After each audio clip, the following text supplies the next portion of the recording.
Welcome to the 4th Annual South Summit. Well, this is the 4th one that we've had, in the last few months. And for us, this one is special.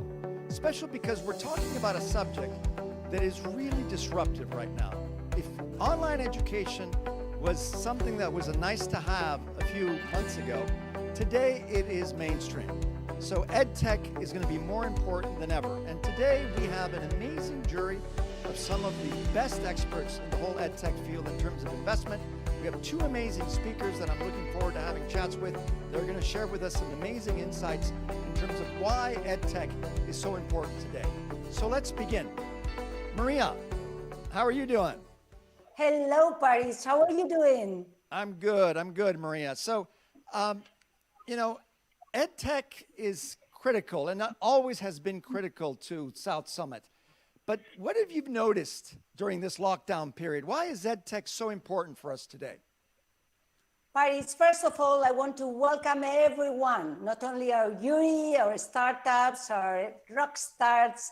I want to welcome everyone from here, from Madrid, from Spain. And yes, that is incredible, having the possibility to share everything with them. And as you have said, all our challenges are really very important for us, very important. But education is absolutely key. And I think that always again, but during these times, I think that we see that this is a great challenge for everyone, but above all, a great challenge also for the children. They are out of school and it's really a mess for the families and for them and for the teacher. Everything is getting arranged, but quite difficult. But anything, what we can see is that life goes on, and I'm sure with this and with this challenge, we are going to go forward much better. And I am so proud to be partner with IE Business, with IE University, because if we can say that in Spain, education is very important and we have great universities, I think that we have the leader in blending education with IE University. So I'm so proud to partner with IE University. And also, I want to tell you, everyone, that we will meet again in October, and we will meet in Enlighted. There we are partner also with IE University and with Fundación Telefónica and also with Santillana. We have a great challenge here between all of us, and I'm sure that we will very well forward. Thank you, Maria. Okay, with that, I'd like to now introduce Lucia Figar. Lucia is IE Chief of Corporate Innovation and Ventures and Chairwoman of IE Rockets. Welcome, Lucia. Welcome, Paris. Thanks. Okay, so first question I got for you, Lucia. As head of innovation, corporate innovation for IE University, has IE taken up this challenge during this past COVID-19 and current COVID-19 crisis? What can you say about how IE University has done? Well, thank you, Paris. You know very well that IE University is a global leader in blended learning models, in online learning. So, of course, nobody knew about this pandemic, nobody expected it, but we feel that we were somehow ready to face the challenges. We have the technology, the platforms, of course, but mostly important, we have the methodologies, we have the digital content, and we have the capabilities. Our teachers are trained to teach both online and offline. And I think that's the keys to how we have managed to move successfully the entire organization online in less than 24 hours without any interruptions in the programs, keeping the quality and with a great student feedback for the moment. Great, yes, and I can tell you as a professor, the feedback is amazing. While at the beginning, everyone was like hit by a train with this like digital transformation. As they got used to it, they're now seeing a lot of value in being able to be the cohort that really lives through this and is able to go out there with a different mindset. So tell me, Lucia, last question here, what are you expecting from this challenge today? Well, we're very proud to be partners of the South Summit in all these e-challenges, but particularly of this educational technology challenge. I think the virus sets a new scenario for educational technology entrepreneurs. the whole world has changed attitudes and behavior in overnight. For a few weeks, the standard has been digital education, distance education, online learning, you name it. And that sets a new scenario, as I say. I think, of course, that humanity will beat the pandemia, but many of the attitudes, the way we learn, the way we work, the way teachers teach, will remain and probably stay forever. So, it's an opportunity, and we have great startups this afternoon here, and we're looking forward to see the pictures. Okay, great, Lucia. And then finally, as the champion of Enlighted in the South Summit, any words of welcoming in terms of what they can expect this year? Well, we have very successfully organized Enlighted physically with a massive event in October for 2 years. So we're keeping the dates, but of course we're doing a blended virtual summit, I think, with a few innovations. Many people are organizing challenges online, but we're preparing it very well. It will be the 19th to the 23rd of October. We plan it to be a very successful and impactful global summit, and we hope we can have many of the speakers and participants that are being here today also. Okay, thank you, Lucia. All right, moving along here. Nacho, any quick advice or welcome in terms of all these students that are watching us today? Hi, Boris. Everything ready here for our fourth Virtual South Summit. I just want to join Maria and Lucia welcoming all of you on behalf of our university. I actually think that EdTech is one of the most challenging sectors in the post-COVID era. And I'm very happy to say that today we have an amazing line of startups, as Lucia said. I have personally evaluated all the applications for this startup competition with all our jurors. And I'm very proud to see how entrepreneurs are making the education of the future a current reality. So let's get this party started, and I hope you all enjoyed the event we have prepared for you. All right, thank you, Nacho. Okay, Maria, we're now about to start with our first keynote address from our speaker. Would you like to say our last welcoming words? Yeah, of course. I want to thank very much to Marcus from Babel and to Sanjay from, Sanjay is the greatest. He will introduce himself and you will do it, but he's, if we talk about education, he's absolutely the one to speak about education from MIT, the VAP.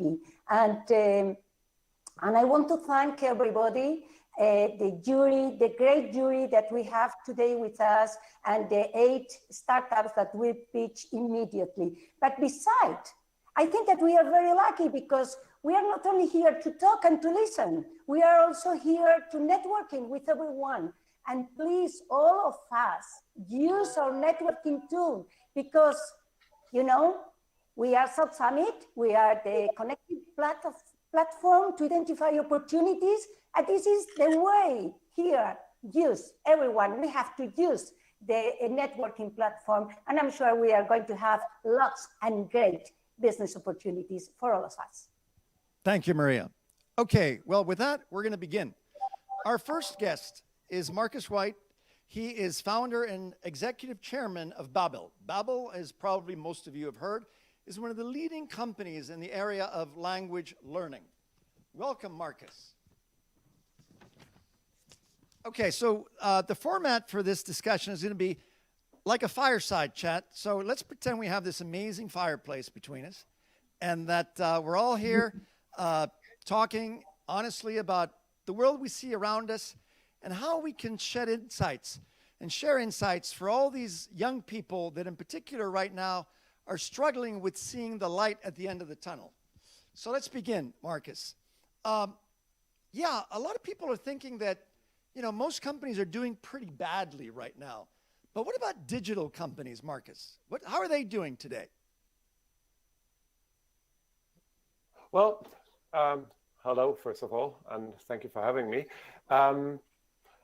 I see a leap forward in digitalization happening right now, and I'm probably not the only one.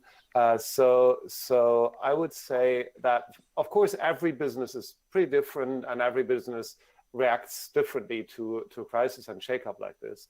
But of all companies, usually in the digital realm, we are faring better than the average, and very often we are on the if you want, winner side of the current equation, because there's a big move to online and to everything that's digital. So I think even beyond learning and education, in general, a lot of the digital companies that I know and I'm involved with are doing very, very well, and are current's in a high. And the big question is forward visibility, because we have very, very little reading of what's ahead, and how can we make use of the current tailwinds to sustain the momentum and go into the next phase with well prepared. Now, there's so many digital companies and new ones coming out quickly as well. Is there anything that you think is going to separate the winners from the losers in these digital companies? Which types of companies do you think are going to get more traction in this current environment? I think we're just phasing over from in most countries from a shelter-in-place regime into some kind of a recession that is probably unclear how long, how deep it's going to be. So I think the best possible view of the current situation would be to look at it as a recession, and there it's a lot about business model and cash preservation, of course. So it's probably not the time to launch a company based on advertising and scaling a network effect with a lot of investor money. We have a lot of investors around, but I think at least what I have heard a lot is that everybody's a little more cautious with investing in this current climate before there's more visibility. So I think cash lean companies that can make a big impact without a lot of money are in a better position, or those who have a business model that is close to profitability or even profitable. Excellent insights there.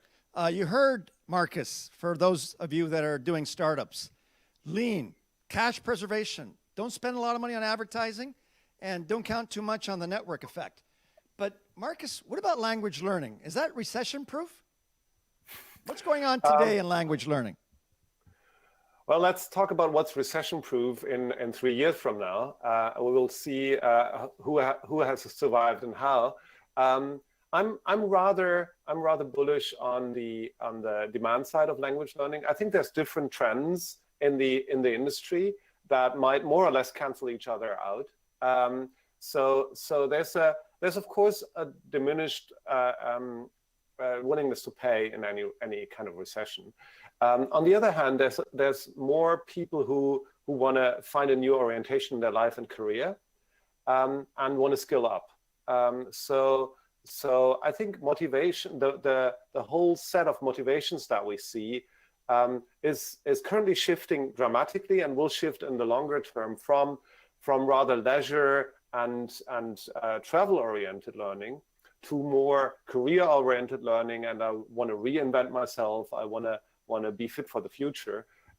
So I think these trends will more or less cancel each other out. In the moment, what we see on top of the learning needs is that people have more time at their hands.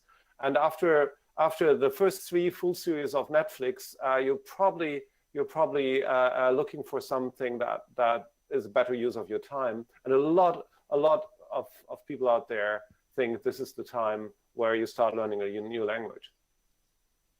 Which brings us to the point, Marcus. What are the reasons for learning a new language? There's almost as many reasons as there's people in the world. So it's one of the challenges in our business is that customer motivation is very, very wide and very different. So what is the motivation is very hard to say. There's usually a set of different motivations, and it's very often, even for the single person that's starting to learn a new language, rather opaque or unclear. It's a mix of, I want to do something new, I want to do something better with my time, usually that is, and I want to be a better version of myself, having a deeper horizon and so on. But there's a couple of drivers in there that are very, very important. And the biggest one is people actually want to talk to each other. They want to talk to each other not through a translation and not through a third language or a foreign language. They want to speak to others in their native language. It's like watching a movie in an original as opposed to overdub or subtitles. It's an experience that we're all, I think, dreaming of and want to have. And for those of us who more or less manage a second or third language, that's the biggest driver of all to actually connect to real people, have real conversations. Okay. As you know, I am very involved in entrepreneurship, running our accelerator at the school. And we have over almost 100 startups. It's amazing how during COVID-19, we have increased the number of people that want to do a startup by over 30%, which is interesting in terms of, and it's curious. IE is a special type of school. 95% of our students doing the MBA are looking for a professional change in their life. So entrepreneurship is an area that is one of our core values.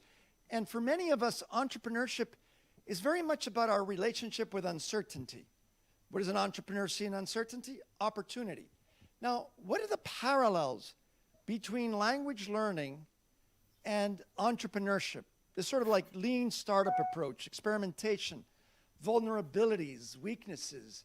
What are your thoughts on that? What are the parallels between language learning and entrepreneurship?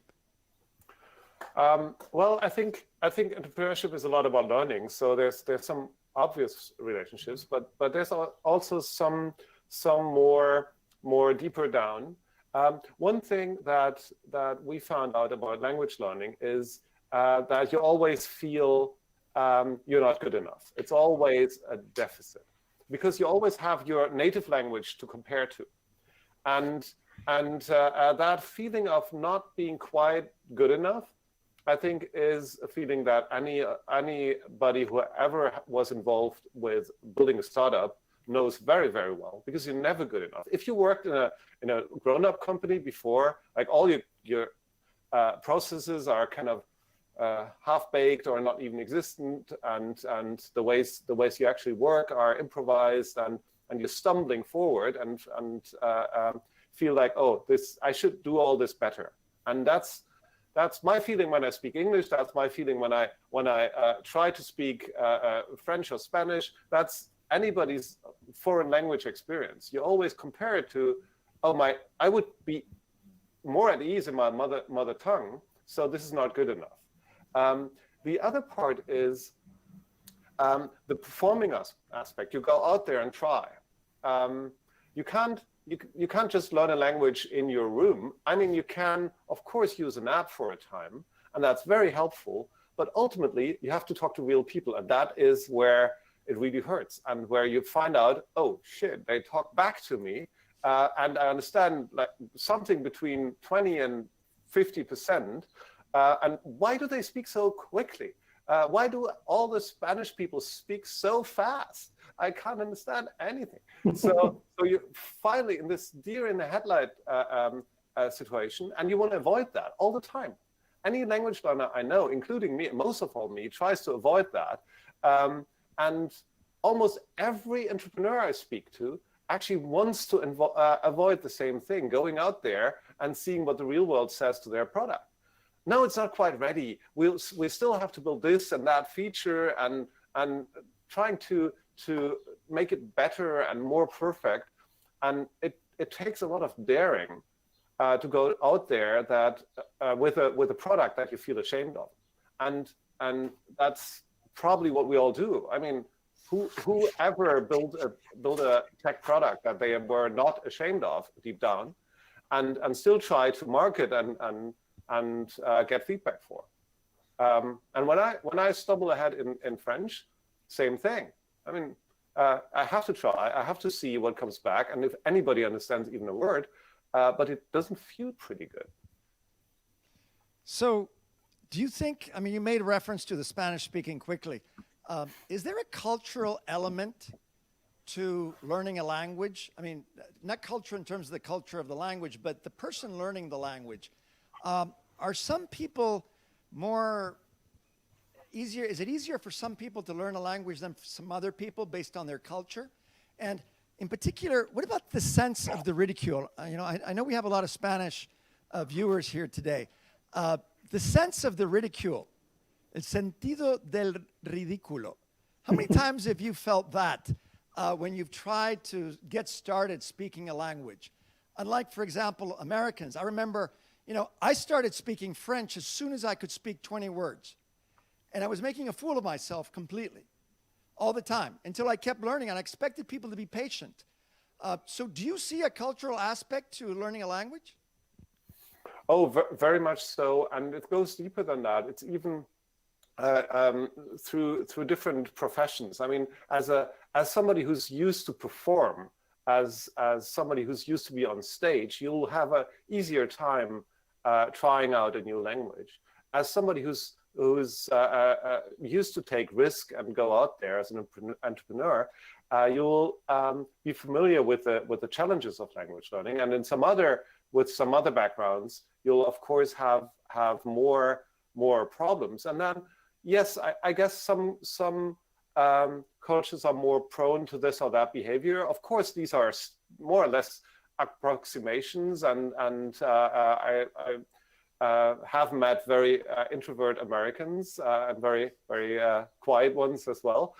So I think there's different shapes and forms, but I think in general, the more a culture is open to making a fool of yourself, the easier it becomes to try and speak a language.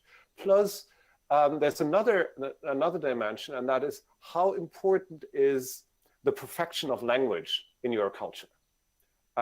If you come to Great Britain, the way you're supposed to be funny and master the language is of high importance, whereas in Germany we're more like, yeah, if you get the sense of what I'm saying, I make myself understood. And it doesn't have to be funny, or don't have to hit the right tone.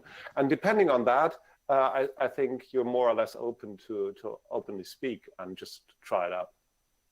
Okay, thank you, Marcus. So final words. What advice do you give to EdTech entrepreneurs? Advice is all, I would need now 15 minutes of disclaimer before I say anything, because of course, who am I to give advice to entrepreneurs who just try to reinvent the world and change things around them. I think specifically in EdTech, what we easily forget is we are solving a human problem, not a tech problem. Very often, when we started almost 13 years ago, no, it was 13 years ago, we thought we can solve the language learning problem with technology. And we thought, oh, how hard can it be? We didn't have one teacher in the founding team, which almost broke our neck as a company, because we just were stumbling into something that we had no idea of. I think the respect for the human part of the problem we're trying to solve is a key element of any success in education, and AI won't solve that for us. All right, thank you, Marcus. Very good. Let's continue. We've now heard from Marcus, from Babel, and we're going to continue now with the startup competition. We have a jury that I mentioned before from all kinds of incredible places that have tremendous expertise in ed tech. Now, what are the criteria that they're going to be using in order to rate these startups? Well, they're going to be using innovation, scalability, viability, team, and investor readiness. So the way it's going to work is that each team is going to have 5 minutes to present, and then we're going to have 4 minutes of Q&A. Together, we have over 20 almost jury members. In particular, I want to mention Learn Capital, Axel, SoftBank, Wyra, Bright Eye Ventures, Angels Net, Neurzone, ID8, Kibo, Scale Plus, Exxon Partners, Sedia Ventures, Faraday, Iron Ventures, Edu Capital, B Startup, and IBM, and finally Google. So let's begin with our competition. Our first startup is from the United States. Simba is the leading remote internship platform that helps companies run internship programs easily while ensuring that valuable learning experiences for students. Our pitcher is Alva Sadeghi. She is the CEO and founder of Simba.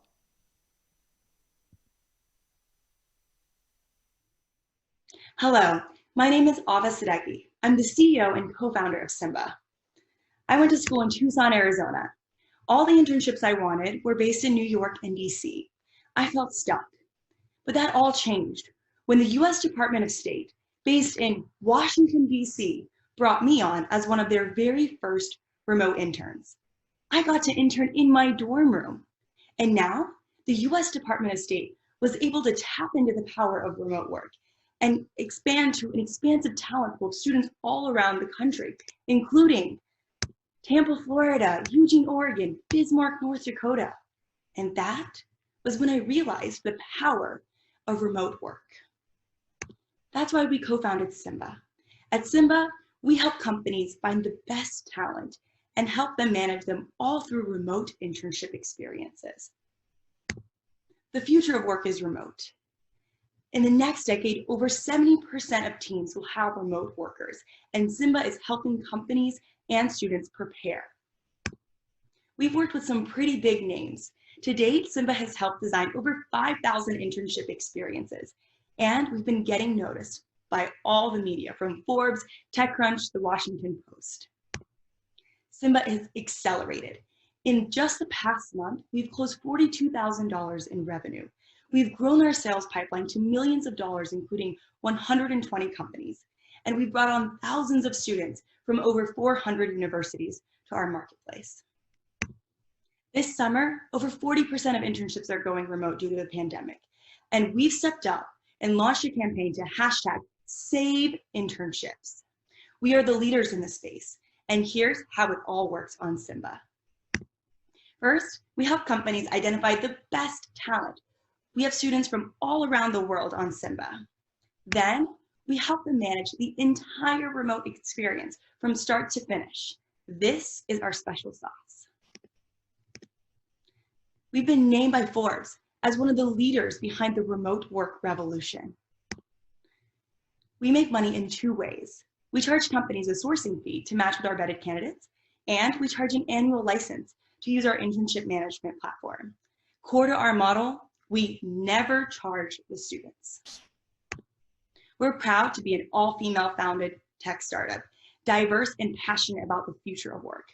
We have mentors from remote work to human capital management at the leading companies. We started Simba with this crazy idea that any student, anywhere in the world, should be able to open up their laptop and intern for their dream company. And today, we're proud to say that we are helping companies prepare for the future of work. We hope that you join us in the remote work revolution. Thank you. Thank you, Simba. And now for Q&A. Questions from the jury.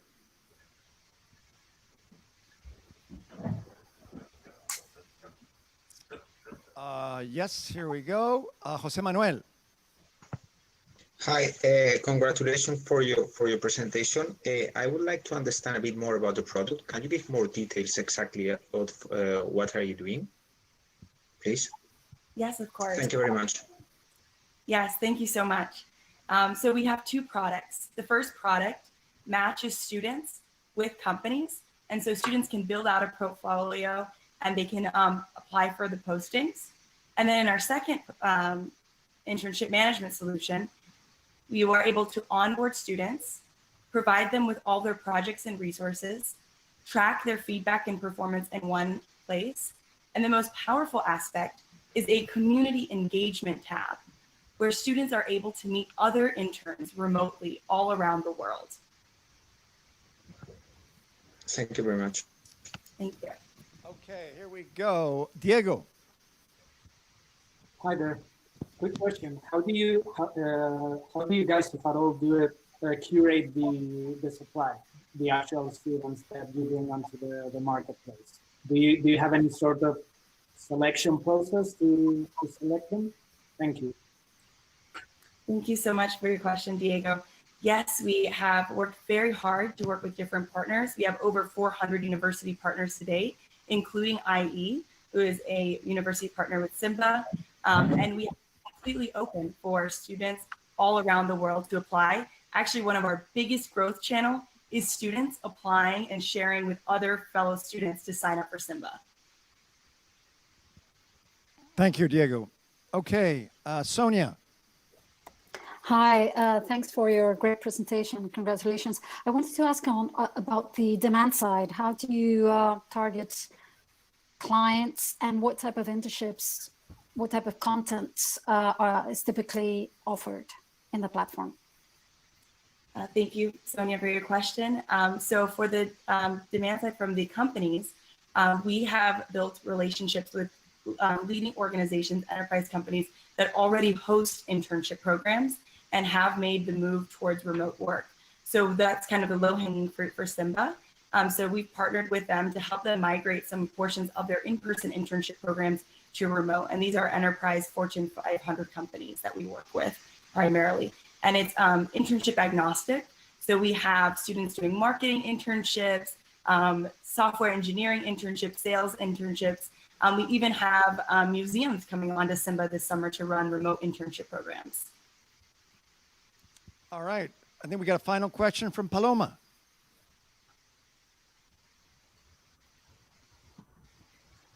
Okay, much better. No, I was wondering, do you manage the legal relationship between the student and the company? Do you help companies with that? Thank you. That is a very, very important question. All internships on Simba are paid opportunities, and we work with staffing agencies that can be the employer of record for students so that international students are also able to participate. So Simba is informally the employer of record, but we do have partnerships with teams that are. Thank you. Thank you. All right. Okay, moving right along. Our next startup creates content tailored for video games for corporate training. From Spain, the pitcher is Ibrahim Jabari, founder and CEO of GameLearn. Won't do so using a 33-year-old technology. Before COVID-19, the corporate e-learning market was expected to double by 2024 and reach 31 billion. After the coronavirus, the changes we expected to see during the next 7 years are going to happen in 1 year, and some reports are pointing at the new market size, 200 billion. This opens an immense new opportunity as schools, universities, and corporations need to transform their training content into digital. For doing so, they have to use available tools which all share the same flow. They are based on ancient technology like text, multiple choice test, video, and PowerPoint, being the newest of these, over 30 years old. And what happens when you use old technology in online training? You create a big problem, boring, non-experiential learning. And that's why only 25% of students finish their online courses, which means $3 out of $4 invested in online training are wasted.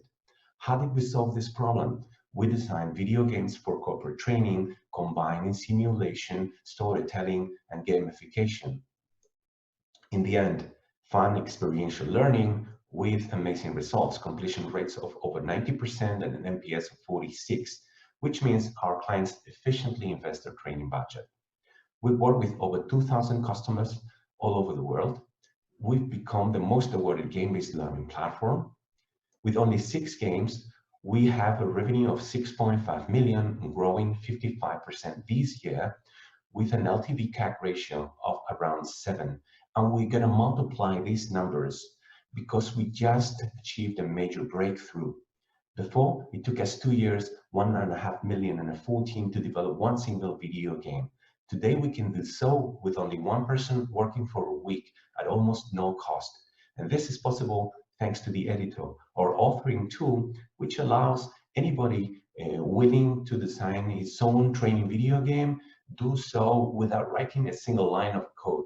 Thanks to the editor, we'll be launching over 30 new games before the end of the year, and will make the editor available to any trainer, teacher, consultant, or instructional designer willing to design his own game-based learning. Our platform will allow them to create those games, to manage their training, and to deliver the training to their internal or external clients. The education sector is rushing into digital, but it won't do so using a 33-year-old technology. Okay, there we have it. Game Learn. Time for Q&A. Any questions here? All right. Ali. Yes, hi. Thank you for the presentation. I just would like to understand more. So basically, you have 2 revenue streams. The first one is the courses themselves, and number 2 is the editor. So you basically license the editor for people so that they can create on that, and you have the courses on the other side. Can you please just explain that, please?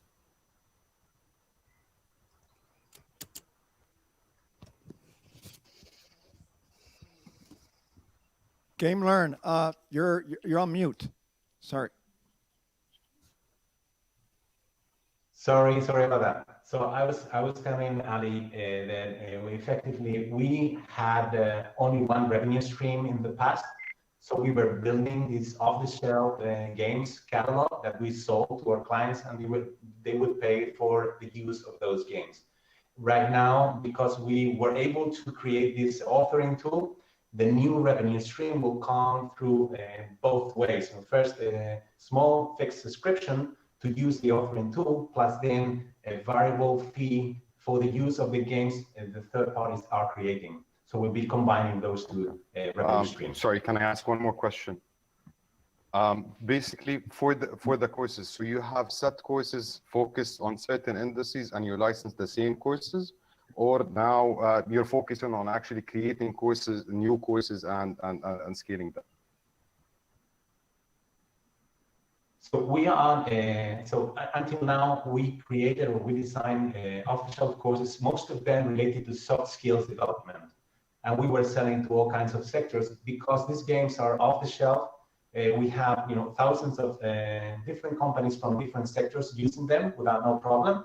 Now, the possibilities given by the editor is that all of these games could be personalized or customized by the client himself if they want to, and also they can use them to build their own games using this technology, which is basically kind of playing with the Lego system of connecting blocks, and without coding at all, you can generate your own game with your own content. Best of luck. All right, thank you. Thank you, Ali. Any more questions here? Here we go. Yeah. Israel. Yeah, thank you very much. Yeah, thank you very much, Ibrahim. A question about the measure. Are you measuring the impact in the students of the company's teams? So we are now starting to make measures around the Kirkpatrick model. So because many clients, they want to analyze what is the change, the actual change between those students not running the courses and the ones running them. So we have included a system for different kinds of service that will help people auto-evaluate themselves. That's one of the ways that we're making these. And also we can include inside the game. So the editor will allow anyone building its own game to include metrics, blocks that will help them measure through competence building, or answering different kinds of questions, or how they respond to certain situations. So these all metrics were being added up and then given as a report to the user and the HR people. All right, thank you. Thank you. Moving right along now. Okay, we're here to our third startup. This is a startup called Mosabi. Mosabi's engaging mobile financial education helps emerging market citizens improve decisions and behaviors on their businesses and money. From the United States, representing Mosabi is Chris Cherwonka, co-founder. Hi, I'm Chris Zerwonka, one of the founders of Mosabi. Here's our mission: unlocking financial opportunities through innovative learning. Our team is doing this because we've spent years in emerging markets helping informal sector entrepreneurs and micro to small businesses. These segments are the lifeblood of many emerging economies. It's up to 95% of GDP in some countries. Traders at local markets, street food vendors, small retailers, artisans, smallholder farmers, family businesses, the list goes on. But financial exclusion and limited education often cause pervasive cycles of poverty. Our fundamental question is, how can we help citizens break those cycles, scale their business activities, and build more secure livelihoods for their families? Our solution is accessible and relevant e-learning for the hard hustling workers across the global South, what we call the MBA for the rising billions. Topics include entrepreneurship, financial literacy, soft and hard skills from mindset and motivation to budgeting and bookkeeping.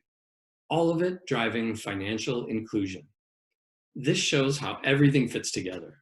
Learners go through engaging content and gamified quizzing via mobile channels. Information is in local context and local languages.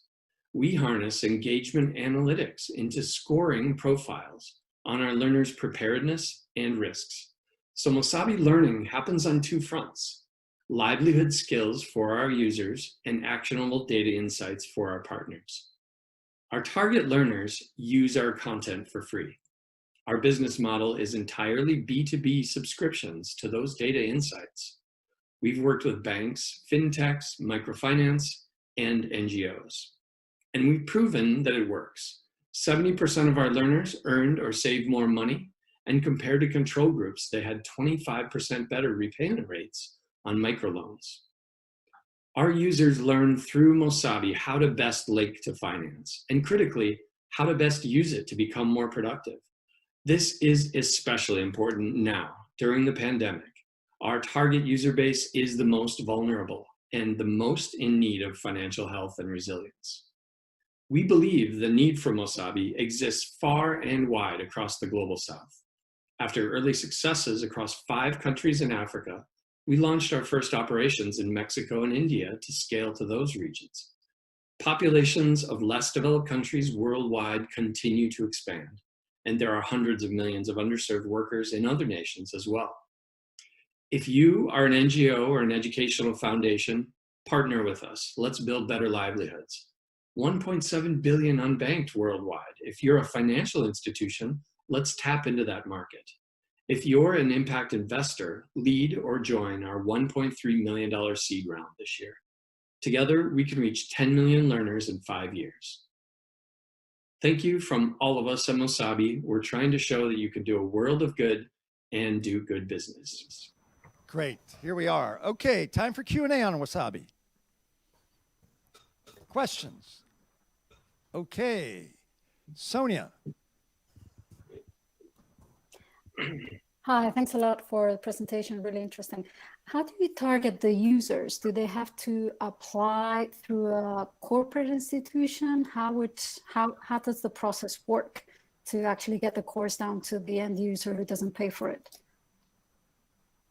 Yeah, that's a good question. Our approach is a partnership model in terms of go-to-market, which is essentially what you're asking. So when we think about the nexus of different institutional stakeholders that we work with, international NGOs, government, cross-sector initiatives to boost financial inclusion and small business resilience, we work with the footprint that they have in local markets and in communities.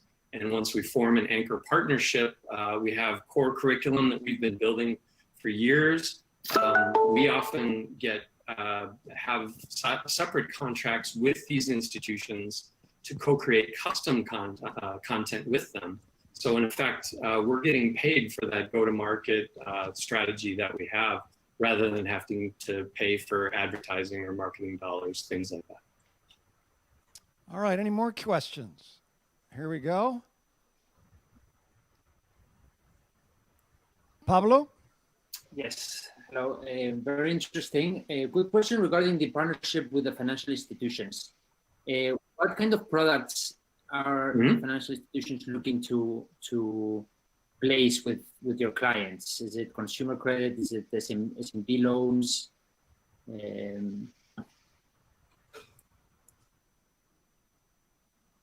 Sure, that's a good question. It's essentially a range of those different products. So we've, I mentioned a bit about the types of institutions we work with. Initially, that's been sometimes the first financial product for a lot of these learners. So it's a mobile money savings wallet in some of the markets where we work. So we partner with a local mobile network operator, financial institutions that are registered to mobilize savings accounts, but then also microfinance banks, retail banks, and fintechs that are doing mobile lending, targeting the financial inclusion sector and underserved customers.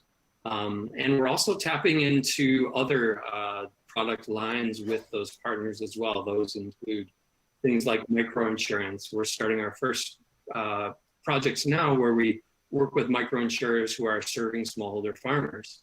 And it can also include asset financing. So there are a plethora of pay-as-you-go solar and sustainable energy providers who are scaling across the emerging markets, and we're starting to work with one of those as well. All right. Final question here.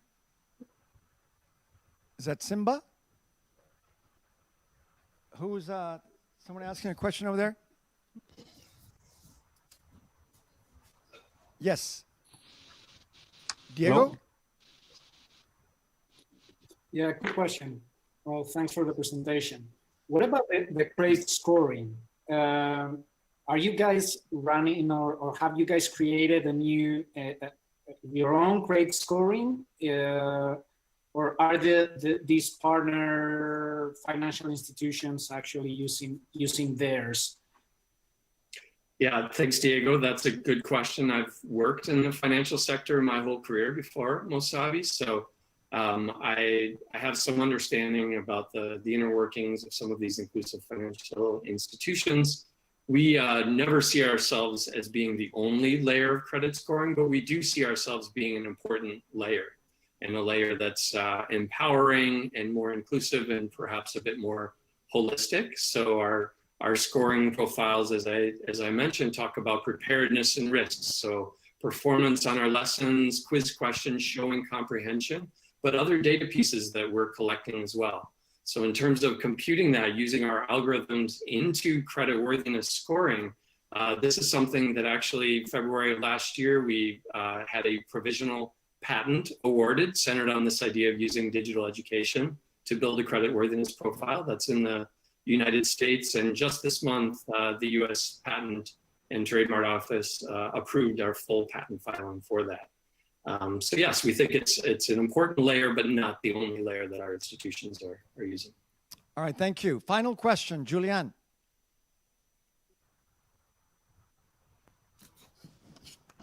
Yes, thank you. I was wondering, do they need access to internet to engage with the application, considering that usually those populations are sometimes in peripheries or remote area where it's little connectivity? Yeah, good question. So our users are engaging through mobile channels, but that essentially means the mobile channel that's best for their context. So that does include low-income users who might have an Android app, use our smartphone platform and are using internet. It does have completely offline online capabilities, so they can start going through content and go through an entire learner journey. And then when they rejoin an internet connection, their progress syncs with our servers. But we also have completely offline methods of interaction as well via basic phones and interactive SMS channels. And we've even deployed complementary campaigns where we've aired radio drama series on local radio in Sierra Leone and prompted users to engage with our journey that way. So in essence, we're trying to build the best fit for each user's context, and then the platform around it, analogous to health tech having care and case management, we want to be case management for financial health in the developing world. So that's how everything fits together in that context. All right, thank you. Moving right along. All right, this is our fourth startup today here in the EdTech Virtual South Summit. It's a company called Certify. Certify allows the automation of the issuance of digital certificates using blockchain, facilitating students' mobility in educational institutions. From the country of Colombia, join me in welcoming Sebastián Farfán Sepúlveda, the COO. Hello, everyone. My name is Sebastián Farfán, and I want to thank you all for the opportunity you have given us to present to you Certify, a company that makes faster and safer the creation of digital certificates using blockchain technology. So what is happening right now with educational institutions all around the world? 33% of the time in the administrative offices is spent doing repetitive tasks like issuing documents. 85% of the students and graduates of the institutions complain about how slowly and costly the process to gather their academic documents is. And educational institutions only know about what 9% of their graduates are doing right now. Therefore, it's really difficult for them to know if what they are offering is really what the market is demanding. This is our first product, Certified Diplomas. It started at $1.90 per certificate. We offer the student privacy option. Our solution is decentralized. We offer multi-language, a digital signature that is legally compliant in most countries, and we have a blockchain hash. This is our second product, Certified Proofs. It's a little similar as the diplomas, with the difference that this document doesn't have a blockchain hash, because these are high rotational documents in the institution that are used only one time and expire in certain time. For example, letters of recommendations and grade cards. And finally, our latest product, Certified Skills. We offer our clients the chance to start using a language based on skills, to start making a professional profile of the student and help the future employer see the exact profile of the graduate, saving time in all this hiring process. We help with the design, with the allocation criteria. The document has a QR code. All the information is verified and is really easy to share. We are in a market that is valued in more than $1 billion every year. We have issued more than 45,000 certificates only this year. We have had more than 110,000 verifications in our webpage, and we have generated more than $50,000 only this year. We are working with the private sector, with four of the biggest universities here in Colombia. We are working with the public sector in Mexico, issuing professional IDs in the state of Querétaro, and with the nonprofit sector with the Red Cross. This is our competitive landscape. We basically offer easy integration with university CRMs and learning management systems through our API. We have a student wallet, we have a blockchain solution, we offer universities the chance to see students' data, and we have badges and skills. We are 5 co-founders in the company. We have advisors here in Colombia, and we have business partners that are helping us open new markets in Mexico, Brazil, the state of Florida, and the state of California. Thank you. Thank you. Okay, time for Q&A. Questions?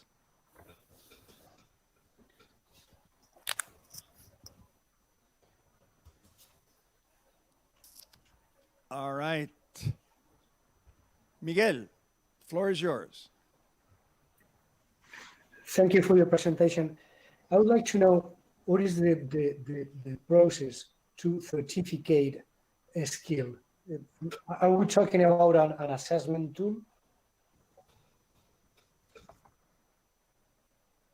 Well, thank you, Miguel, for the question and for listening to our presentation. Basically, the skills is a product that we develop with our clients. We make a lot of meetings with them, and we start like building a language based on the professional profile of the student. So all the skills and all the abilities that he or she is gathering through all his academic life in the institution is going to be put down in the diploma. So this is a process that we build with our clients.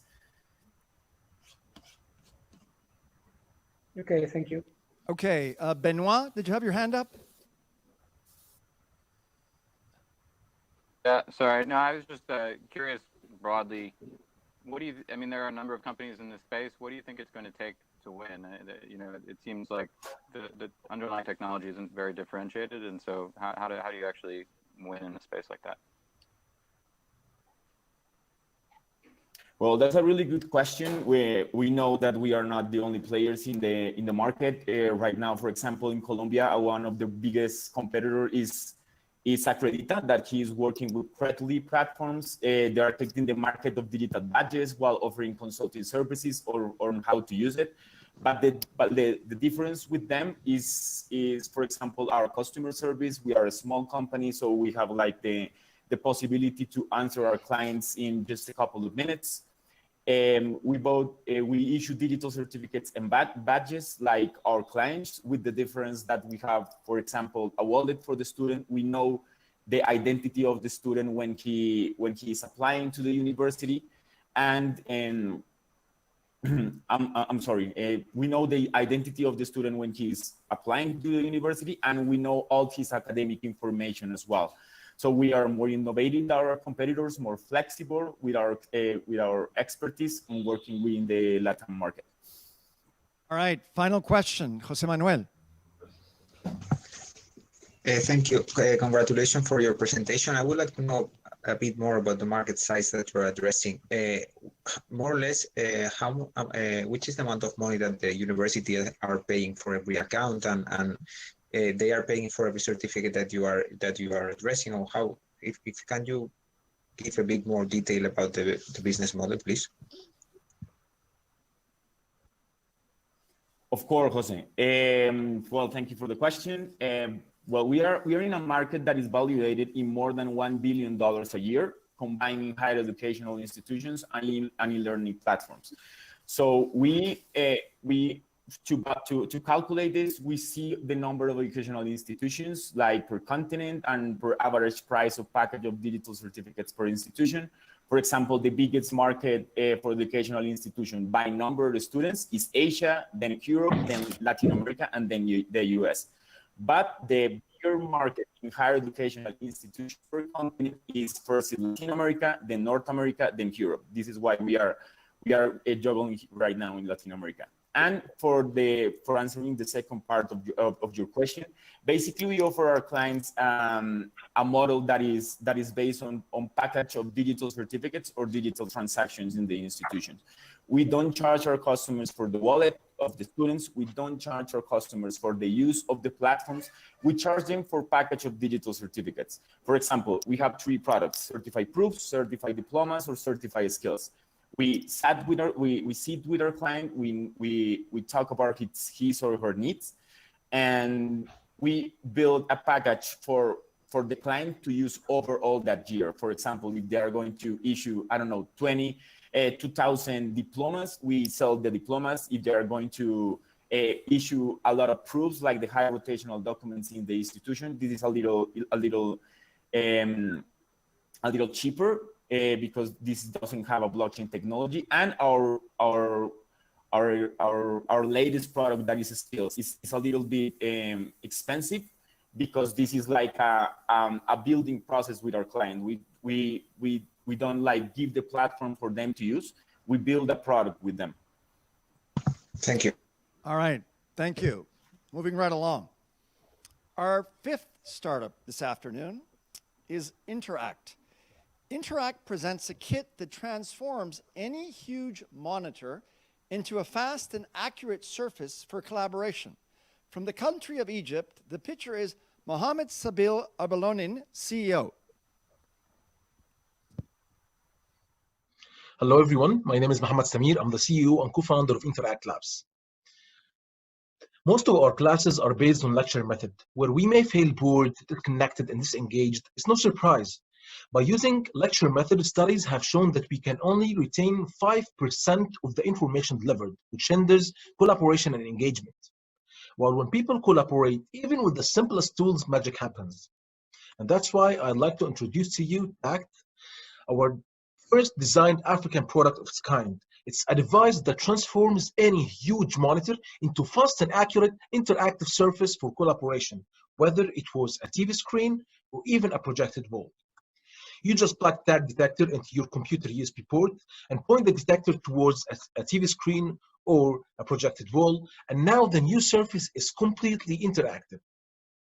So you can use visual aids, interactive applications, access internet, record lessons, work on Microsoft programs such as Microsoft Excel, PowerPoint, PDF, and just about any computer application you control with a mouse. There are other alternatives in the market, such as portable solutions, interactive whiteboards, touch screens, and interactive projectors. But what makes TACT different from all these alternatives, it's portable and can fit at any space. It doesn't include electronic surfaces that can easily damage with wear and tear, such as electronic boards. It's compatible, works with any type of TV screen, any type of projectors, and any type of software. It converts huge areas of up to 150-inch interactive surface, which is almost 3 meters width and 2 meters height. And it's also cost effective. It costs less than half the price of an electronic board. We sell the kit for $300, including the detector, 2 styluses, and 1-year warranty. In addition, we also offer after sales and maintenance services, which adds 15% average margin. We also offer complementary products through our affiliate partnership program, such as screens, projectors, and PCs. We have served more than 55 B2B customers in 4 different countries in the Middle East, in addition to Denmark. Our clients include private and governmental institutes, including schools, universities, NGOs, and corporates, to which we have sold 470 kits, generating $150,000 in revenue. And we have 70% multiple repeat customers, clients who buy kits year after year to upsell and to fulfill their capacity. And all of that while maintaining 70% gross margin, which also may increase based on economies of scale. Our market is huge. The interactive display market is expected to reach $13.8 billion by 2024. While the projections for the projectors and PCs in the KSA for the next year is expected to be $885 million. Thank you. And now I'm ready to take your questions.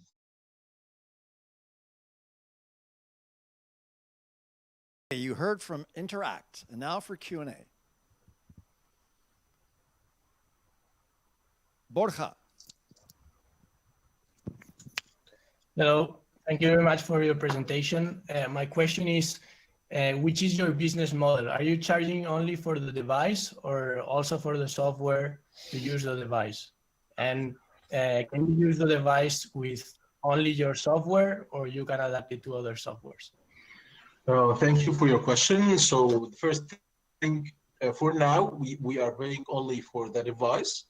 And also we have new software for subscription that enables people or the lecturer to share his the content of the lecture, his voice and handwriting with the smart devices of the attendees. And that's when we launch it, we will have a subscription model. But for now, the device, we sell it only for $300. For the other question, you were asking about if it's compatible with any software. So this is a part of the competitive advantage also for the product, is that it's a small model that can fit at any environment and compatible with any type of TV screens and projectors and software. So it's a plug-and-play solution, and that you can use it with your own software, whether it was like an interactive whiteboard simulation, work on a special Excel or Word or any other software. Okay, Ali. Yes, hi. Thank you, Mohammed, for your presentation. I have 2 questions. The first one is regarding the hardware. the technology you're using with the hardware, is it something specific? Is there a patent for that, or anyone can do that? Okay, thank you. So actually, we own our technology. We have a hardware design and also the software, which is the firmware installed on the hardware. So both are our product, but we didn't actually go for a patent for now because it needed a financial capability that we didn't have actually in the previous. So what we are doing now, we are mainly focusing on developing our technology to be always a step forward in the market. This is the part. Another part is that we are raising right now our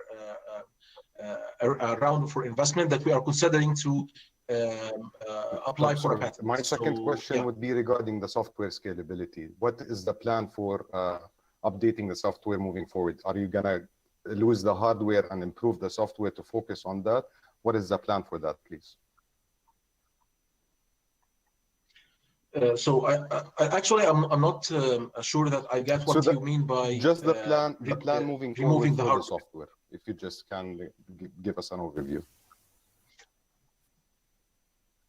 Okay, so actually we have our plan for scaling, whether for hardware and software. So if we're talking about the software actually it enables the users to use their own to make the e-learning actually more accessible and affordable for everyone. So even for the rural areas where people cannot find a high quality education or teachers, they can actually join a live session which is conducted, for example, in Harvard University from the place that they are living. So it's a two-way communication actually, so they can ask questions and get feedback and so on. And also for the hardware, we're actually focusing on the scalability through distribution networks. So distributors who sell the TV screens and projectors, they can easily sell TAC as an add-on device for their product. So through distributors who offer the IT solutions, actually we are planning to dominate these channels to be able to scale. Thanks, Hamad. Good luck. Thank you. Thank you. All right, moving right along. Our sixth startup in this EdTech Virtual South Summit. This company is called Zapiens. They make knowledge accessible to support the behavior of humans and tribes towards common good. From the country of Spain, Daniel Suarez, the CEO, will present. Hi everyone, I'm Danny and I'm a teacher. My first class about knowledge management and people analytics usually is about explain the difference between information, knowledge, learning, and culture. So let me do this class in just 1 minute. Information is what I'm sending to you right now. Just one. You are collecting with your different brains through your ears and your eyes. So your brains process this information and create knowledge. Different brains create different knowledge. This is adding complexity to the problem. Next step is that with this new knowledge, maybe you change your behavior. This is called learning. If you know that the smoke is bad for your health, but you are still smoking, you did learn. As simple as that. And fourth step is culture. Culture for me is a group behavioral change according to knowledge. So it's learning of the groups. This is only my point of view, but this is exactly why I found Sapiens 4 years ago. So when I found the company, my first year was about to create an app, mobile training app, a simple one, based on questions and answers. We start to work with companies to train their employees, like for example, L'Oreal or Nespresso. They were very happy because with us, they were 10 times quicker and 10 times more stickiness than the traditional LMS. The second year, I got the opportunity to be selected by Google, so I moved to San Francisco and I started to explode all the graphs and people analytics power, and we create the dashboard, the talent analytics, in order to discover the superpowers that is inside of our organization, discover critical talent, person, speed of learning, all of really important information to take decisions. Third year, I moved to Seattle. I started to work with Microsoft, that is one of our customers today, and we are partners with them. We start the integration with Microsoft Teams. That is great for us because we moved to be an app, to be a platform and a multi-channel. This year, I returned to Spain to be ready and to prepare the SaaS, not only to work with corporates, even to be working with medium companies. We were working with Vodafone or IE and this more than 50 corporates today. We were arrived to 1 million ARR, but then suddenly arrives the COVID. So what I did was simple. We opened the platform for users and even for companies. So we mix a new business model that combines open and free if you are paying with data and content for the community, that is able to be reusable for everyone. And of course, maintaining our privacy, SaaS, paying per users. So I think that now it's time, we are ready and it's time to scale. So thank you very much. Okay, we heard it, Zapiens. And now for Q&A.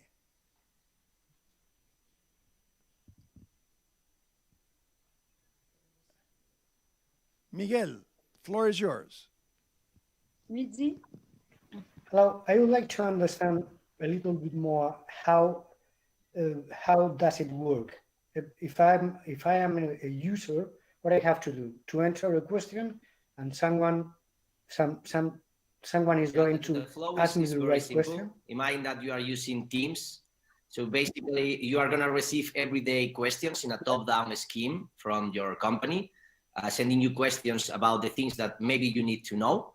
Everything is gamified, so you are collecting points if you don't know, if you answer right, and so on. But then it's even a button up, so maybe you can ask a question. And the main difference that we got is that we connect with data sources. So if there is an answer in a data lake, we provide you. But the superpower is that if there isn't, that is what usually happens.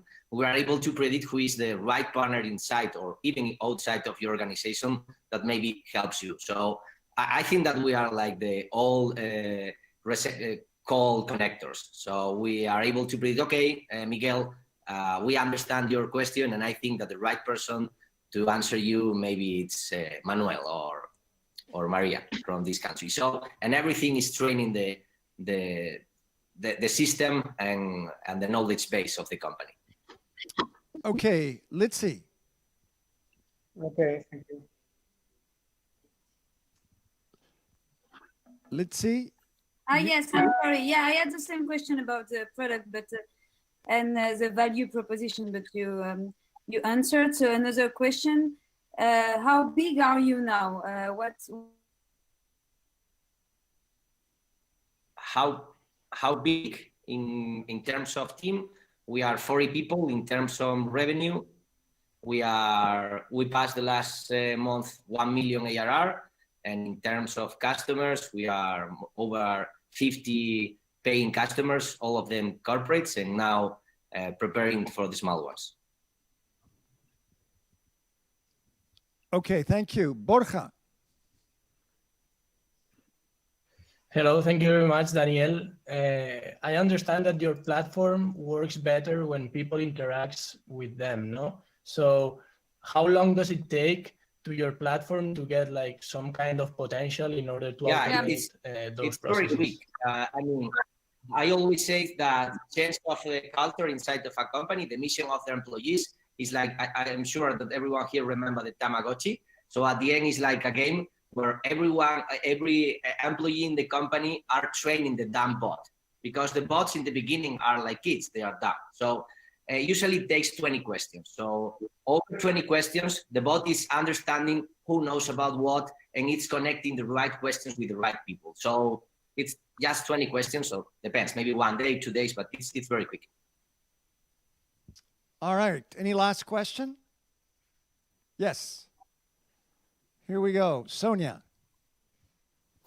Hi, very interesting. I was wondering how do you solve for the problem of bias, and if you have that knowledge within an organization that you can try and get, you know, we've all known about this bias effect. How do you account for that, or how do you plan to mitigate that, or what do you have in mind for that? And even that's one of our great advantages, because, for example, in some cases within companies, what we discover is for the same question, there are different answers, depends on the location. I remind one customer that the answer in France was black, and in Poland was green. So at the end, what we are discovering and providing is a dashboard with a prediction of the incoherence inside of the system. And this is the most important thing, because when people think about AI, they are thinking that the AI are gonna say, are gonna solve the problem. No, the AI are gonna detect the patterns, but at the end there is a human that has to say, okay, in Spain the right answer is white, and in France is black. So it's a mix. But this is one of the most interesting things for us, because it's like move on the top and make conscious the corporates thousands of incoherence that they got inside of their processes. Yeah. Okay, thank you. Moving along here. The next startup is called Off We Go from the United States. Off We Go is a student-centric risk management platform for international educators, increasing travel safety adherence through social connection, comparison, and gamification. Dutch Archie, COO and co-founder, will present. Hello, my name is Duff Archie. I'm the co-founder and the COO of Off We Go. Now, students are inherently very risky when they study and travel abroad, whether they're sliding down waterfalls in Fiji with convicts or falling off a motorbike in Thailand, which is exactly what happened to my co-founder, John, while studying in Australia and ultimately trading English lessons for stitches at a local gas station. The key issue at the heart of all this is the lack of student engagement with safety and security resources that are necessary to maintain their own personal safety and the duty of care of their sponsoring institution. In fact, nearly 70% of students do not report their side trips or independent travel, off-campus travel while in school-sponsored programs. Thus, Off We Go. Off We Go bridges all the gaps with a student-focused experience created by and for students studying abroad. We create a fun and engaging platform for planning travel, which teaches and drives proper engagement with safety controls. We also add missing components of concern to universities, such as the mental health and well-being of their students, and are applying Yukai Chow's gamification principles, so that proven theories that have worked for Duolingo, Noom, Strava, Forest, etc., can transform travel safety adherence while also generating valuable data. Off We Go uniquely focuses on the end user. Thus, we are mobile first for students and web first for admins.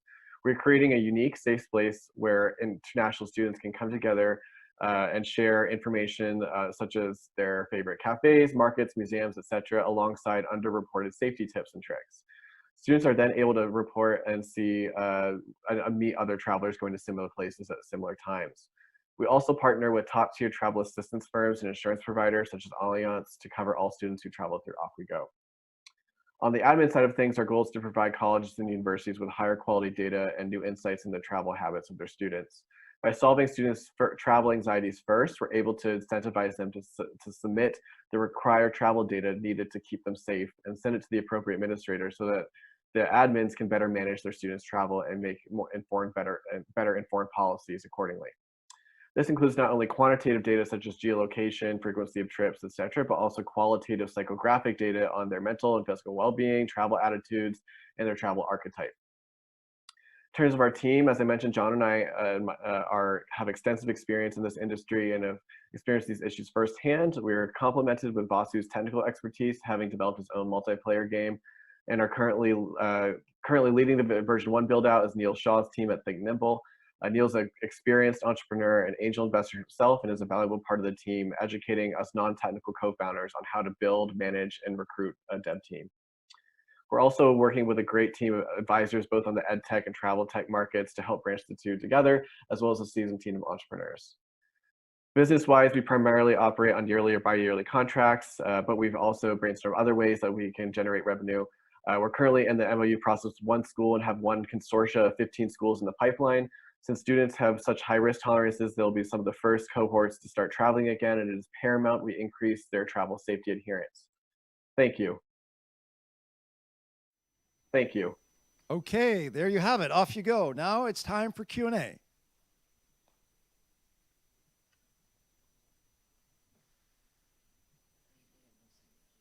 All right, Benoit. Yeah, hi. I was just wondering about the size of the market. I mean, I understand that's a problem for universities, but universities have a lot of things on their plate. So how do you estimate the size of demand for something like this? Sure, that's a great question. Thank you. So First, domestically here in the United States, the Department of Commerce has estimated that international students contribute $45 billion to the U.S.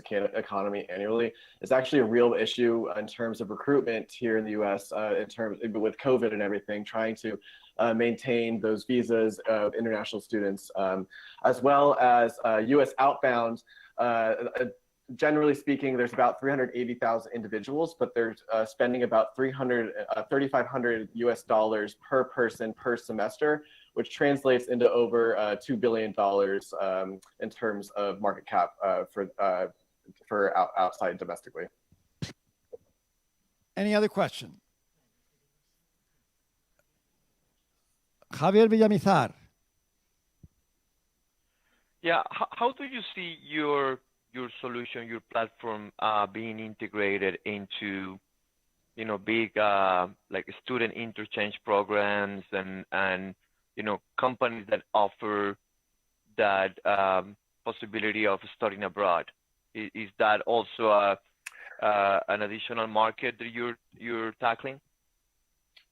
Absolutely. We both target universities and institutions as well as third-party program providers. So a lot of the ones here in the States are, CEA, CIEE, AIFS, a lot of these third-party providers that partner directly with international host institutions around the world to send thousands of students abroad, not only US, but also internationally as well. So exactly, yeah. All right, moving right along.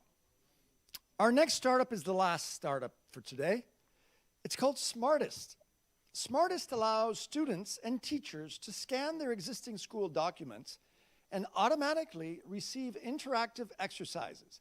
From the country of Switzerland, Mehdi Sharif and Steve Hinsky, co-founders and CEOs, will present. Hi, I'm Mehdi. Together with Steve, we have co-founded Smartest.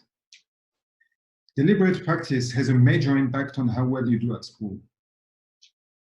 But all too often, practice is boring and demotivating. And it takes a toll on students and their parents, who spend 7 hours a week helping their children, even double than this in countries like India.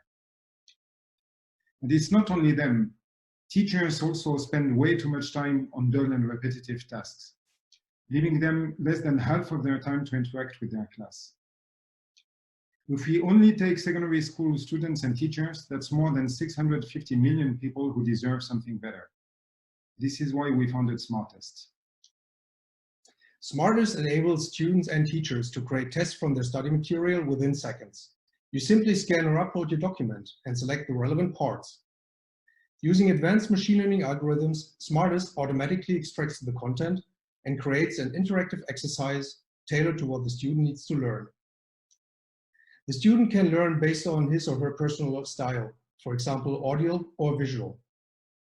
Created tests can easily be shared with others, for instance, with a class. Because the exercises and quizzes are interactive and engaging, learning does not feel boring. Our solution works for different documents like diagrams, texts, vocabulary lists, and formulas. Smartest works for nearly all topics and documents. You have all your tests and study material in your pocket and can learn anytime, anywhere. Our solution is available on all core platforms and in 5 different languages. If we look at the competitive landscape, existing education applications typically fall into one of 2 categories. Vertical solutions for specific subjects like Duolingo or Photomath, or flexible but fairly manual quiz creation solutions like Quizlet or Kahoot. Smartest, in contrast, creates the quizzes automatically and is subject independent. We offer different subscription models for B2B and B2C customers.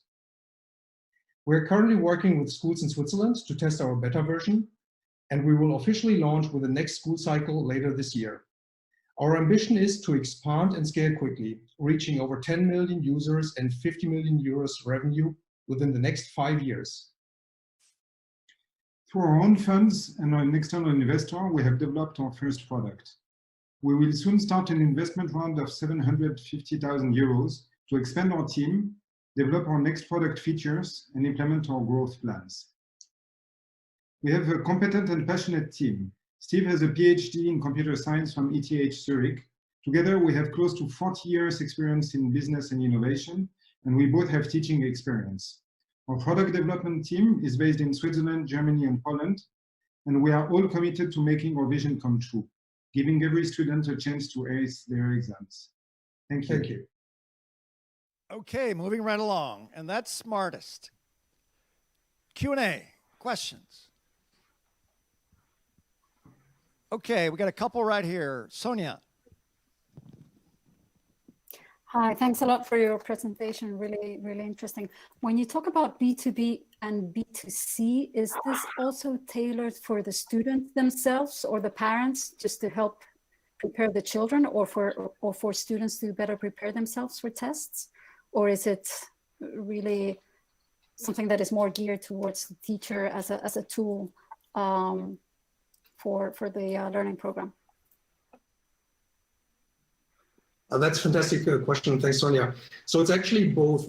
So the product we're developing that allows to create the test for both. So it could be a student at home preparing for a test next week, for example, a class exam, and use this then to create tests to test his or her knowledge.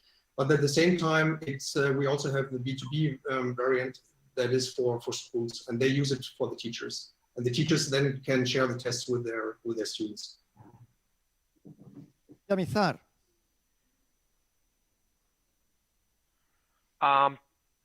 Just about growth, again, it seems like 5 years to go global with this company is not very aggressive. Is there a reason for that?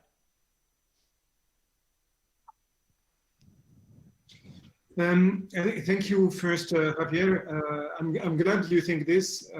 We of course want to be ambitious, but we know also that we first need to establish ourselves market after market, especially initially, and we know also that there are markets that are probably a bit more difficult, like China and India, to enter. So that's why we said we will focus first on selected countries in Europe and the US as well after. So to answer your question, we believe actually there is a higher potential than this. I mean, only the tutoring globally, the tutoring market is $200 billion.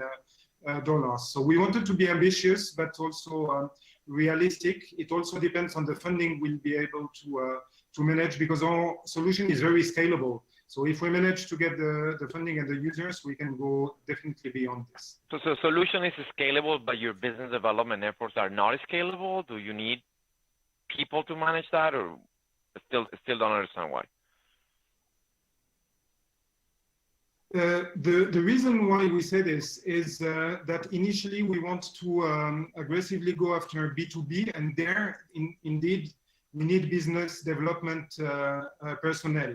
Once we've established a certain critical mass, we believe indeed that there is going to be an effect of sharing and a network effect afterwards, indeed. So that's why, yes, we believe ultimately it will grow, it could grow faster. Okay, thank you. Last question from Borja. My question was answered already. Thank you, Paris. Okay, Ali, you want to have a quick question there?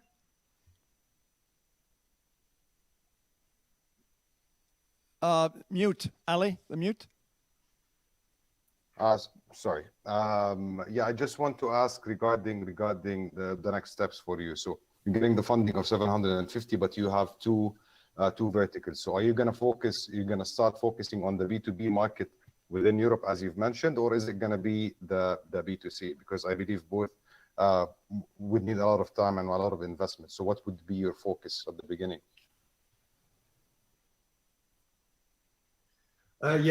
Excellent question. So in terms of next steps, we're definitely going to focus on B2B. So we have run several market surveys to find out what the sweet spot really is. And we found there was a lot of really positive feedback from especially the teachers who said, hey, can I use this already starting tomorrow? So this is why we're currently working with 4 schools in Switzerland. And so then afterwards, we would then progressively also target the B2B. Thank you. All right. Thank you, everyone. All right. Well, that brings to an end our presentations by startups. So now the juries are going to vote. And in the meantime, we're going to have our next keynote. Our next keynote is with Sanjay Sarma. Sanjay Sarma is Vice President of Open Learning at MIT, which includes the Office of Digital Learning, the MIT Integrated Learning Initiative, and the Abdul Latif Jameel World Education Lab. He is also the Fred Fort Flowers and Daniel Fort Flowers Professor of Mechanical Engineering at MIT. Currently, Sarma serves on the board of edX, the not-for-profit company founded by MIT and Harvard to create and promulgate an open source platform for the distribution of free online education worldwide. So you can imagine this is going to be an interesting conversation. And we're going to do it in fire chat format. Sanjay, how are you?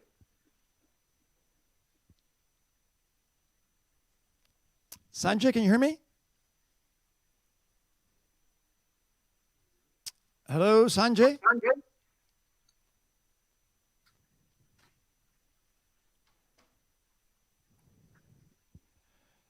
Sanjay? Hi, can you hear me? Yes, we can hear you now. No? Yes, we can hear you. It says there's a... Can you hear me?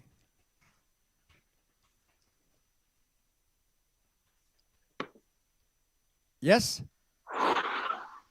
Can you hear me now?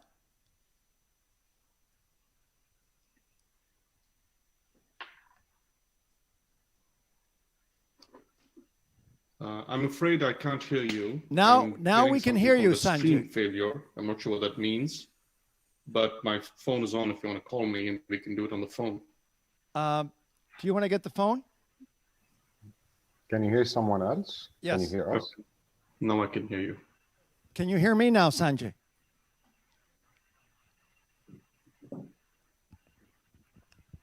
Sanjay, can you hear me? We can. You can all hear me, Sanjay, yes. okay. I don't think Yeah, he... we can all hear you and we can hear him, but see, he can't hear us. No. I can hear you folks now. He can. So you can hear me, but I think you can't hear the main room. All right. Can you I hear can't see the main me? room, yeah, it says stream failure. Yeah. So the rest can hear you, I think. So I think you can go ahead if you want. I can facilitate. No, that's okay. Otherwise, we'll use the phone. Sanjay, can you hear me? No. No, he can't hear you. Okay. But he can hear us. Okay. Hello. Okay. All right. Sanjay, you can hear me now on the phone?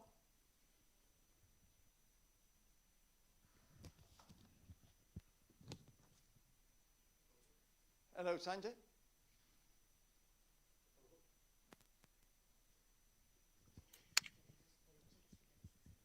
Okay, Assis, why don't you... Folks, can you folks still hear me? Yes. Yeah. They can all hear you. Great, thanks. Can you tell him to answer his phone? And because I'm going to call him now again. He's asking you to answer your phone. He's calling you now. Thank you. Okay. Hello. Okay, Sanjay, can you hear me now? Sanjay, can you hear me now? Yeah, I can hear you on the phone, yes. Perfect, thank you. Perfect, thank you. Okay, let's begin. I know that, Sanjay, you're a big fan of curiosity and the role of curiosity in learning. Tell us what you see, how you see curiosity as a driver of this learning, and how is it different today? Well, look, we now know how we're beginning to learn how the brain works, and we're beginning to see, for example, that the human brain is, put off the volume. Okay, put off the volume. Okay, that's better, thank you. So the human brain is sort of fascinating in the sense that when you become curious, just like when you become hungry, the mouth generates saliva. When the brain becomes curious, it generates a neurotransmitter called dopamine. We know this. And the moment someone is hungry for knowledge, when they're curious, they naturally go into the absorption mode. I think we've, for decades, centuries, done it wrong. We try and push information into a brain that isn't hungry. And we now know that focusing on curiosity fundamentally changes that. And all the great teachers know that too. Now, the other thing I'll say is that in this day and age, when students are at home, particularly because of COVID, and because there's so much interesting, if tragic stuff happening around the world, with the virus, with society, with politics, with medicine, and so on, I actually think that we have no option but to turn on the curiosity and make that our primary way of getting students engaged. Okay. You also mentioned that learning is like a treadmill. Let's talk about that a little more in terms of advice for students and teachers.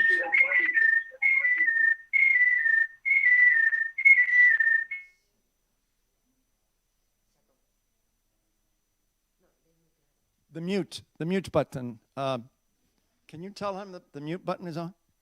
Yeah, we can't hear you. I think you're on mute. The mute, Sanjay, the mute.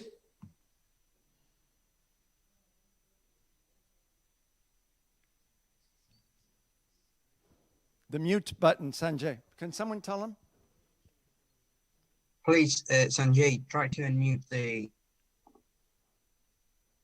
microphone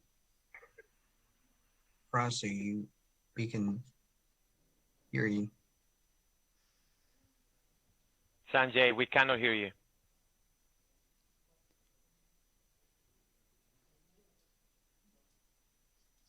The mute button?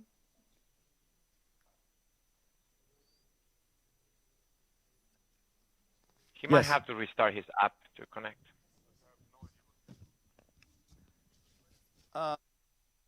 Okay, you can't see, the mute button's not working, right, when you're pressing it? Yeah, let's try this now. Is it working now? Yes, now it's working. Now it's working. Okay. So do you want me to get the sound from the phone and speak into the computer?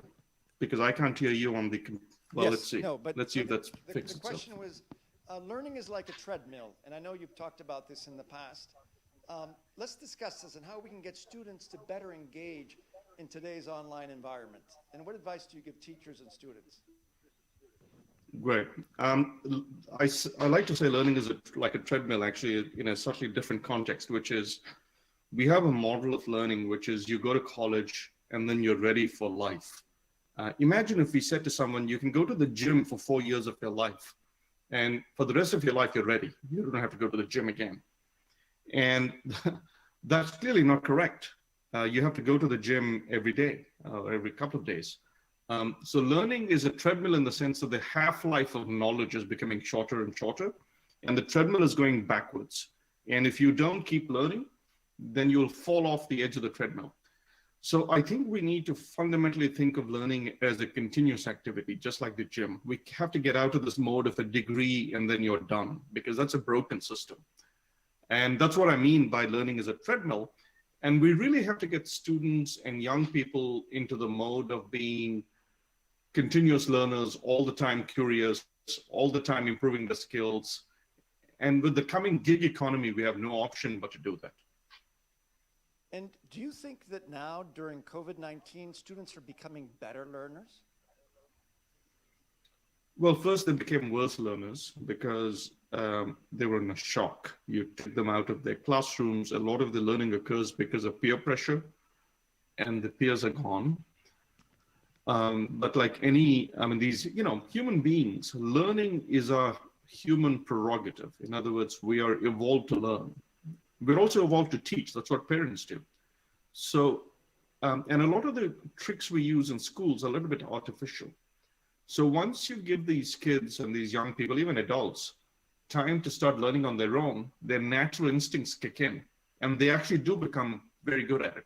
So I think it went down initially, but now we're recovering and we're becoming better at learning because we are using our natural human instincts to learn.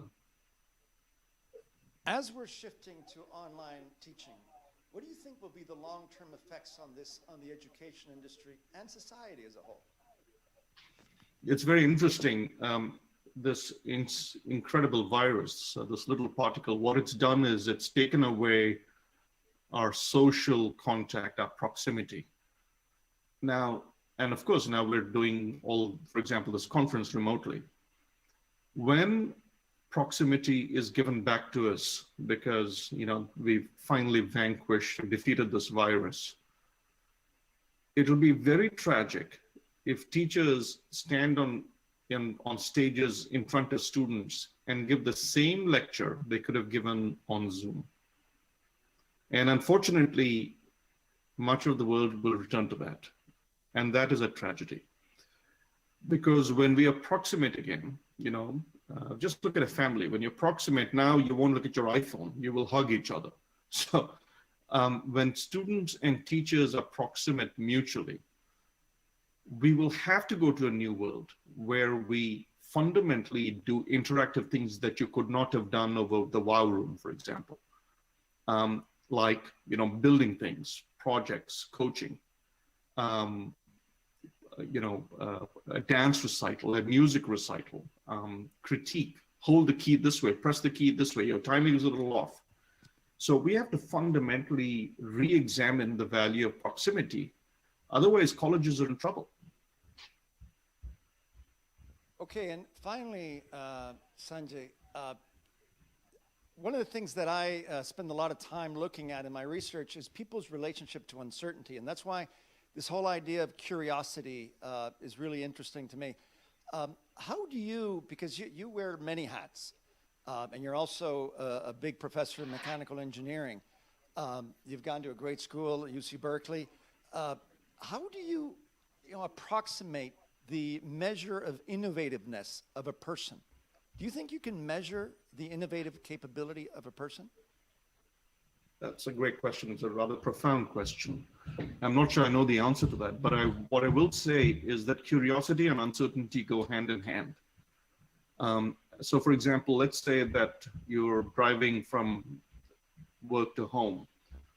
Curiosity takes you on a different route. You may get lost.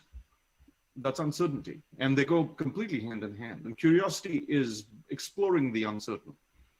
Now, can you measure that? I suspect you can. I suspect you can give people, for example, a game where psychologists could measure how much a person is sort of in the bullseye and how much they're willing to wander off the bullseye. But that's actually a rather profound question. I think we should measure it. Because in this uncertain world, presumably those who will survive will be the ones who are willing to accept, explore, make friends with uncertainty, as you put it. Yes, I think so. Very insightful. Well, thank you very much, Sanjay. We apologize for some of the technology issues that we had this afternoon. But thank you. We know you're always very busy, and for making the time today. Great pleasure. Lovely to see you all. And I'm going to sign off, but great to see you. Sorry for the technology stuff. No, not a problem. Thank you. Okay, moving right along. Our jury now has had time to figure out who the winners should be. So, here to tell us who the winners are is Maria Benjumea. Maria. Well, this is the moment. Paris is being great. I think your camera, is your camera off, Maria? No, it's on. Okay, you're good. We see you now. Thank God. You see, you listen to me, everything, no? Yes. Sanjay, we listened to you very well. It was great. It was a bad moment only at the beginning, but now it's our moment. It's just the winners. And in the first place, Paris, we have Simba. Simba, first place. Abba from United States. Okay, let's give a big hand. Yeah, I think a big hat. Applause. The second place is Sapiens. Daniel, congrats. It's from Spain. Second place, Sapiens. Great. And the super winner is Ibrahim from Game Learn and from Spain. Congrats, Ibrahim.